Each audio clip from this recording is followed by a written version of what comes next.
The desert did not forgive the slow. It burned and broke whatever lingered too long beneath its sun. On that morning, the sky itself seemed to hold its breath, the kind of light that made even the buzzards circle slower, waiting for the day to finish what mercy had not. Out there, beneath that merciless stretch of blue, a woman ran. Her name was Clara Reyes, and she ran like she had already died once and wasn't ready to try again.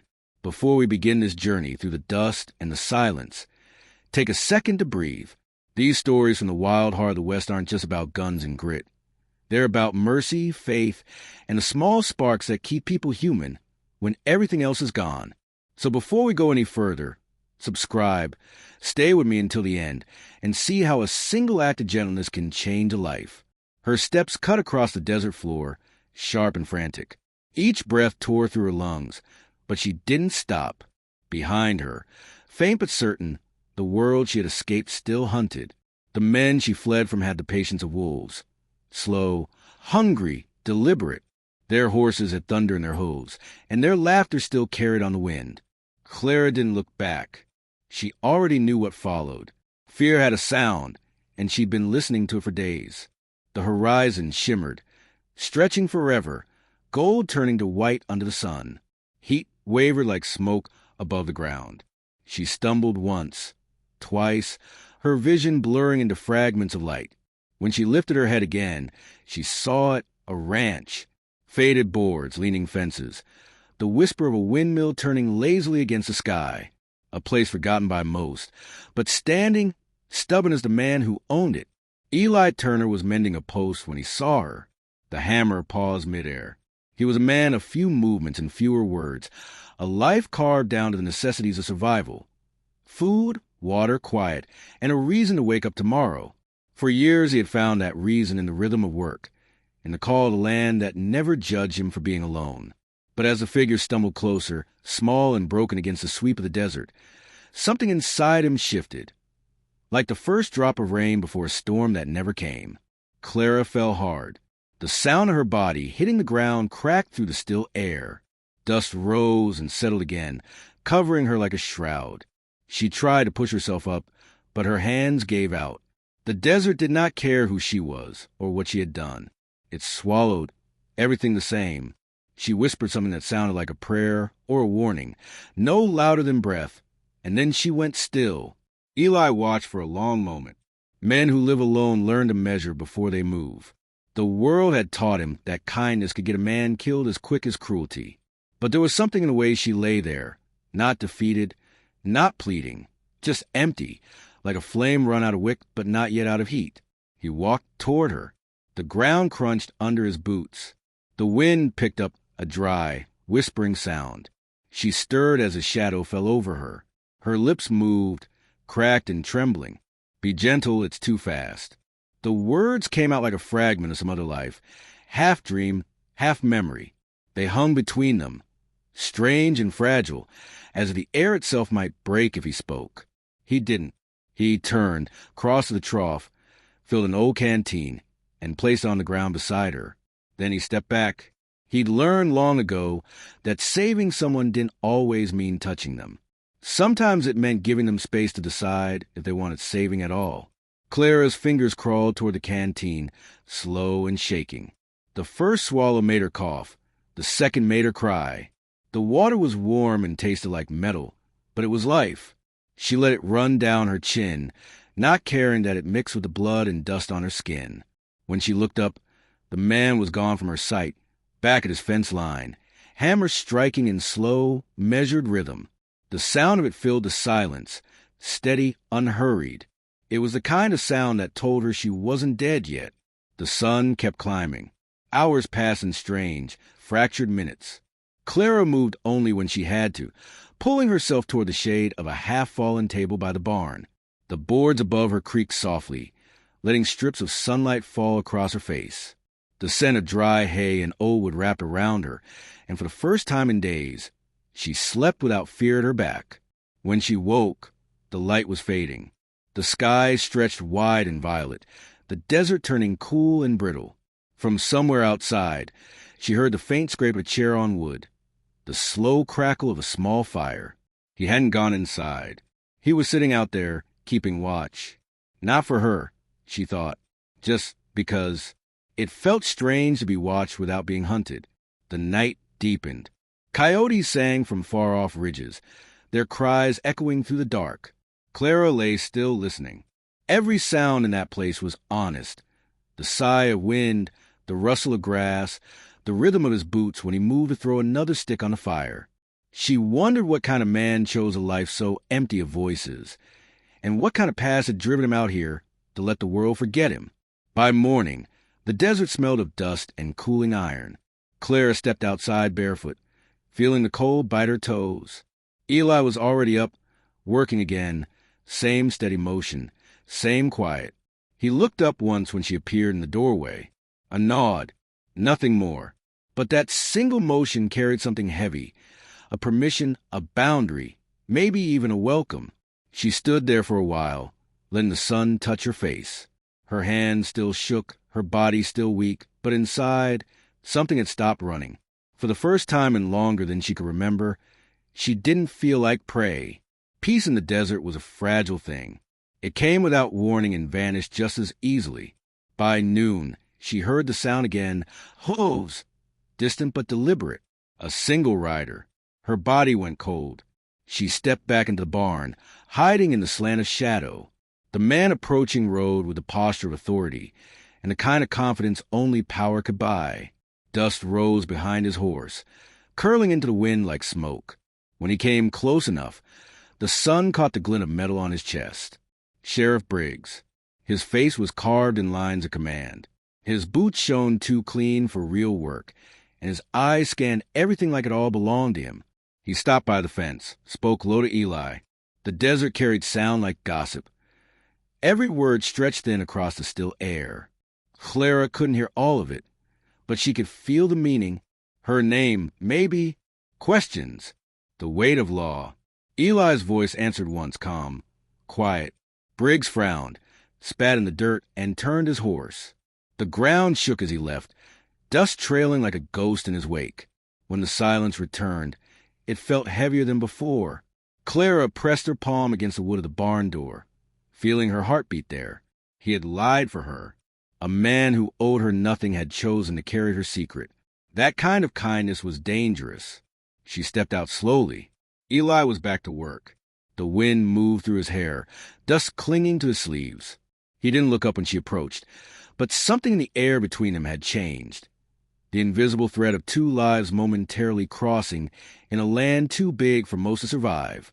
And in that quiet, she realized what mercy looked like. Not words, not promises, just a steady hand building fences no one else would see. And in that quiet, she realized what mercy looked like. Not words, not promises, just a steady hand building fences no one else would see. The desert didn't forgive, but sometimes it gave you someone who did. The wind changed that evening. It carried a scent Clara hadn't smelled in years. Rain. Faint and far, but real. The sky bruised purple at the edges, clouds dragging slow over the horizon like tired cattle. The air grew heavy with promise and memory. Out here, storms didn't come often, but when they did, they tore through everything, stripping the land bare until only truth was left. She watched Eli from the doorway. His movements were slower now, deliberate, as if the air itself had thickened. The ranch seemed smaller under that sky, swallowed by what was coming. A man could vanish out here without ever meaning to. She wondered if that was why he stayed. Maybe vanishing had always been his plan. Her eyes drifted to the road where the sheriff had disappeared. The thought of him lingered like a thorn. Briggs was not a man who gave up. He would come back. Men like him always did. They liked the chase more than justice. Clara knew, because she had seen it before, the way law twisted into obsession, how it could turn a person into something colder than any outlaw. She moved back into the barn, the quiet wrapping around her again. The storm wind rattled loose boards, sending straw swirling like ghosts. She ran her hand over the rough with the stall door, feeling the splinters bite her skin. It was strange how pain could feel like proof you were still alive. Every breath came easier now, but her chest still carried the echo of fear. Outside, Eli lit the lanterns along the porch, small halos of light fighting the coming dark. He didn't glance toward her, but she could feel that unspoken awareness. Two lives balanced in the same still air. She sat down on a bale of hay, pulled her knees close, and listened to the first drops of rain tapping against the roof. The sound was a rhythm older than language. As night settled, the storm came fully alive. Lightning split the sky open, washing the world in silver and shadow. Thunder rolled low and long, a growl deep enough to shake the boards beneath her. The wind screamed through the eaves, rain slashing sideways. For a while, she thought the barn might come apart, that the desert would take back what little had dared to stand. But the structure held. So, did she? The hours stretched. Between the thunder, she could hear him. The steady scrape of boots, the soft thud of wood against wood as he secured the doors. She felt a warmth in her chest that had nothing to do with fire or safety. It was smaller, quieter, a strange gratitude for someone who didn't have to care, but did anyway. She closed her eyes and let the storm sing her into uneasy sleep. When morning came, the world was clean. The air smelled of wet sage and dust turned to clay. The sky was pale and new again. Puddles mirrored the empty blue above, and the earth steamed in the sunlight. Clara stepped outside, blinking against the brightness. The storm had left branches scattered, fences broken, water pooling in low places. Eli was already out there, sleeves rolled, hammer in hand, rebuilding what the night had tried to undo. She moved toward him, slow, uncertain. The ground squelched beneath her bare feet. He didn't look up, but she joined him anyway, gathering fallen boards, setting them right. The work was silent but shared. It didn't need words. Each motion said enough.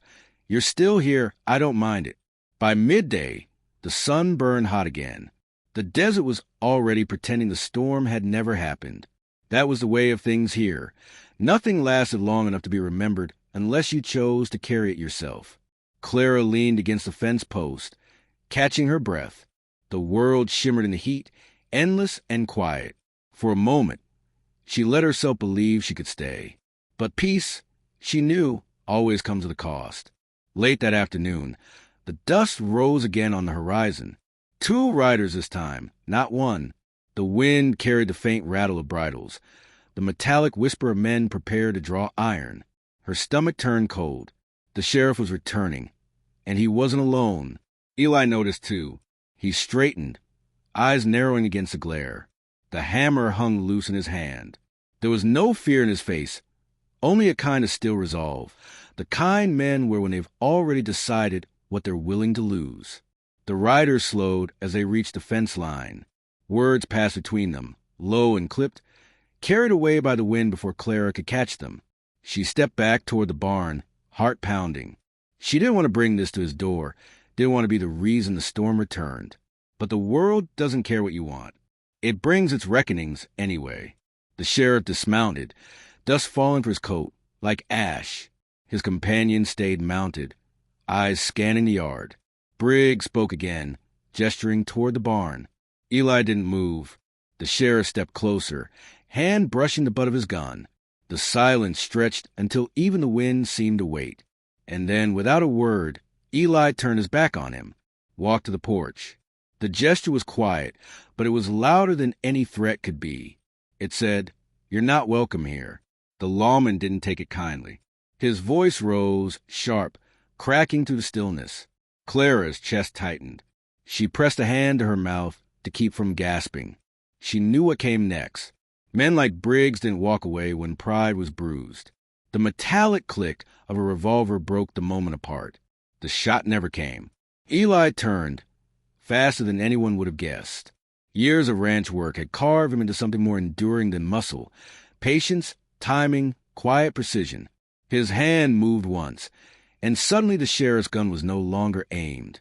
It was spinning across the dirt, landing near the horse's hooves. The other rider dismounted, cursing under his breath, but Briggs raised a hand to stop him. The fury in his face was almost beautiful in its purity, all control stripped away. He stepped closer, jaw tight, eyes burning. Eli didn't flinch. Something unspoken passed between them. The kind of truth only men like him understand, that violence had come but it didn't have to. That sometimes mercy takes more strength than killing ever could.